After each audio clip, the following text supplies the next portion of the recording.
Bonjour à tous et bienvenue dans cette nouvelle vidéo. Alors pour ceux qui ne le savent pas, je suis assistante maternelle agréée, c'est-à-dire que je suis nounou à mon domicile. J'exerce ce métier depuis 5 ans et je l'ai choisi pour 2 raisons. La première, c'est que je voulais travailler avec la pédagogie que j'ai vue lors de mes expériences professionnelles précédentes, c'est-à-dire moi j'ai travaillé avec la pédagogie d'Amy Pickler. Donc j'ai appris avec la motricité libre, l'autonomie de l'enfant, le développement du langage et la personne référente pour l'enfant. Je ne me voyais donc pas travailler dans une crèche classique sans ce projet pédagogique-là. Le deuxième gros avantage d'être chez soi, c'est de pouvoir s'occuper aussi de ses propres enfants et c'est également pour ça que j'ai fait ce métier. Seulement voilà, il y a aussi beaucoup de points négatifs et c'est pour ça que j'ai l'intention d'arrêter ce métier à la fin de l'année scolaire, c'est-à-dire au mois d'août. Bon timing, les enfants que j'accueille actuellement vont aller à l'école ou sont déjà à l'école, donc ça ne pose pas de problème, ou en tout cas beaucoup moins que si j'arrêtais en milieu de contrat. Voilà. Alors quels sont les inconvénients de ce métier? La première chose, ça va être les parents. En ce moment, j'ai des parents où on s'entend très bien, donc j'ai pas de problème. Mais j'ai eu des parents avec qui c'est pas passé, d'ailleurs on a dû arrêter le contrat, et donc j'ai pas envie d'avoir encore des parents désagréables ou pénibles comme ça. Par exemple, une maman qui va allaiter son enfant, aucun problème, elle m'apporte son lait maternel.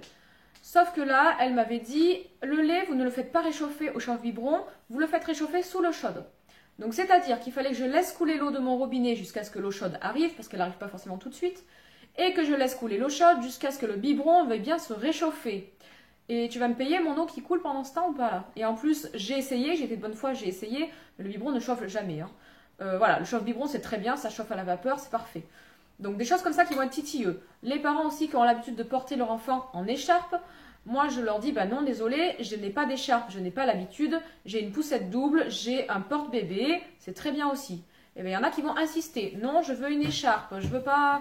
Enfin voilà, disons que comme les parents font affaire à une assistante maternelle, ils pensent qu'ils peuvent exiger des choses, alors que non, on est comme une crèche, c'est-à-dire qu'en crèche, vous laissez votre enfant, ça va être comme ci, comme ça. On n'a même pas de poussette d'ailleurs, parce que les 3/4 du temps, il reste dans le jardin de la crèche. Hein, et on va pas, les parents ne vont pas exiger des choses à la crèche, parce qu'ils ne pourront pas. Et ben, ils sont un peu trop à l'aise des fois avec une nounou, à nous demander des choses que non, je suis désolée, mais on a le droit de refuser aussi. Donc voilà.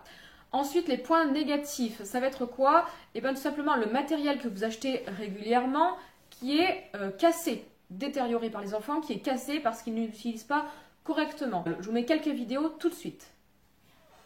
Exemple de jouet qui est régulièrement cassé, les poussettes qui sont normalement pour les poupons, les enfants passent leur temps à s'asseoir dedans malgré mon interdiction.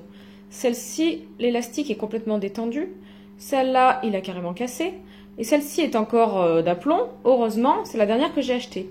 Une poussette comme ça coûte 12 €. Et pour acheter une poussette, il faut que je travaille pendant 3 heures. Les voitures porteurs comme celle-là, j'en ai plusieurs dans mon jardin. Celle-là, c'est la dernière que j'ai achetée. Et elle est déjà cassée. Sur l'assise, je l'ai recollée, rescotchée par l'intérieur, mais elle est déjà cassée. Une voiture porteur, ça coûte 15 €. Et pour acheter une voiture comme ça, il faut que je travaille pendant 4 heures.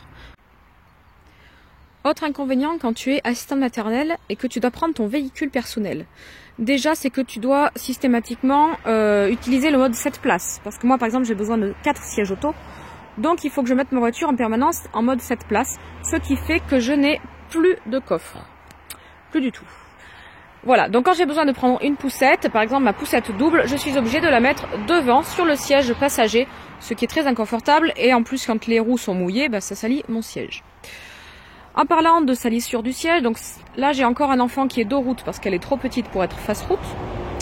Et du coup, les pieds salissent mon siège. Le dossier est tout le temps sale. Je ne peux pas mettre de housse car j'ai besoin d'incliner le siège pour pouvoir accéder au siège du coffre. Les enfants salissent tout le temps la voiture avec leurs pieds. Donc là, le dossier par terre. Je tiens à préciser que j'ai aspiré ma voiture la semaine dernière. Dessous, c'est pareil, c'est toujours... un bac à sable. Voilà. On a beau nettoyer la voiture, c'est tout le temps sale. Donc ça, c'est un gros inconvénient. Ensuite, pour le dos, évidemment, parce que je dois attacher un enfant dans le coffre. Donc le siège du fond, pas de souci, il est grand, il va s'asseoir tout seul, et je l'attache par le coffre. Mais l'enfant qui est ici a un siège ceinturé. D'ailleurs, parlons-en du siège ceinturé, parce que l'enfant se détache. Donc le siège est ceinturé, hop, et se clipse dans l'attache de la ceinture. Sauf que l'enfant appuie sur le bouton rouge et détache le siège. Ce qui fait que l'enfant est attaché au siège, mais le siège n'est plus attaché au siège de la voiture. Voilà. Donc là, heureusement, l'enfant s'est un peu calmé. Mais passé un temps, j'avais dû sangler autour. Donc c'est-à-dire que j'avais fait passer une sangle autour de la boucle, là. Enfin bref, pour plus que l'enfant appuie sur le bouton rouge. Donc voilà, et attacher un enfant dans le coffre, eh ben il faut aller dans le coffre, donc très pratique pour le dos. Voilà, inconvénient de prendre la voiture quand on est nounou, c'est vraiment le dos, aller dans le coffre, voilà. Et notre voiture qui est toujours en 7 places, donc on peut pas aller faire des courses, on peut rien mettre parce qu'on n'a pas de place. Et la voiture qui est tout le temps sale, en permanence, salie par les pieds des enfants. Donc voilà un exemple parmi tant d'autres des jouets régulièrement cassés par les enfants et donc de notre véhicule personnel qui est sali par les pieds. Les salissures, d'ailleurs, il y a aussi notre maison. Notre maison doit être nettoyée régulièrement, tous les jours, c'est-à-dire que quand les enfants arrivent le matin, la maison est impeccable. Sauf que les enfants aiment mettre leurs mains sur les murs blancs, sur les vitres, lécher les vitres. Enfin bon, le ménage, on doit le refaire tout le temps parce que c'est tout le temps sale, malgré qu'on le fasse tous les jours.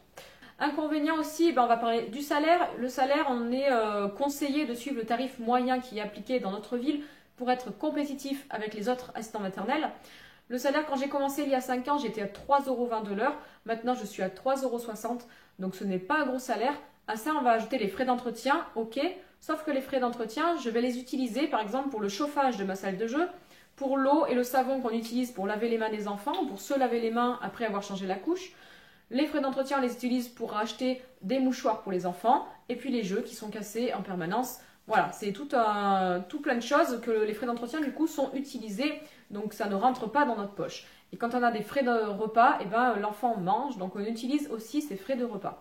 Donc finalement, juste le salaire qui est mensualisé sur le mois, sur l'année. Donc on a toujours le même salaire chaque mois. Sauf, par exemple, l'hiver. Si vous accueillez un enfant mais qu'il est malade, donc il ne vient pas, vous n'êtes pas payé. Si vous ou votre enfant est malade et que c'est contagieux, vous ne pouvez pas accueillir les enfants des autres, donc vous n'êtes pas payé. Donc le salaire, on ne peut pas compter sur une base tout le temps parce que c'est pas très fixe. Qu'est-ce qu'on va avoir d'autre comme inconvénient? Eh bien, en travaillant donc à la maison et en étant nounou, on a des grandes plages horaires. C'est-à-dire, par exemple, moi j'ai 7h30, 18h, 5 jours par semaine.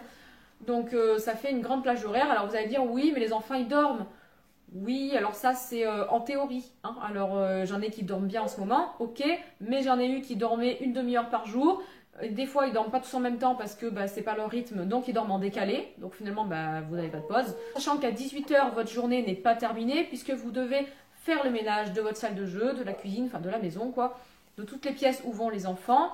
Ranger les jeux, évidemment, parce qu'ils ne rangent pas tous les jeux. Donc la journée n'est pas terminée. Et après, vous avez votre vie personnelle. Mais en tout cas, au niveau de la vie professionnelle, ça fait quand même une grande plage horaire, 5 jours par semaine. Donc vous n'allez pas faire vos courses le soir parce que vous êtes crevé déjà. Et puis vous n'avez pas le temps. Voilà. Inconvénient, qu'est-ce qu'on va avoir d'autre? Eh ben, les enfants tombent régulièrement. Ça, c'est normal. Hein. Un enfant, ça tombe dans le jardin, ça tombe par terre. Bon, voilà. Et ils ont des bleus. Et alors là, vous êtes limite accusé des fois de maltraitance. Alors ça, c'est quelque chose qui me fait paniquer, hein, parce que les enfants, ils tombent. Moi, j'ai des enfants, ils courent les yeux fermés. C'est très pratique. Hein. Il y a des enfants qui courent les yeux fermés. Alors, il y a des parents qui sont au courant parce qu'ils font ça à leur maison, donc voilà, oui, il s'est fait une bosse, mais c'est normal. Chez moi, il fait pareil. Donc ça va. Mais quand il court les yeux fermés ici, qu'il se prend des murs et que des fois à la maison il fait pas ça et du coup il a un bleu ou une bosse, les parents ils me regardent de travers genre qu'est-ce que t'as fait à mon enfant?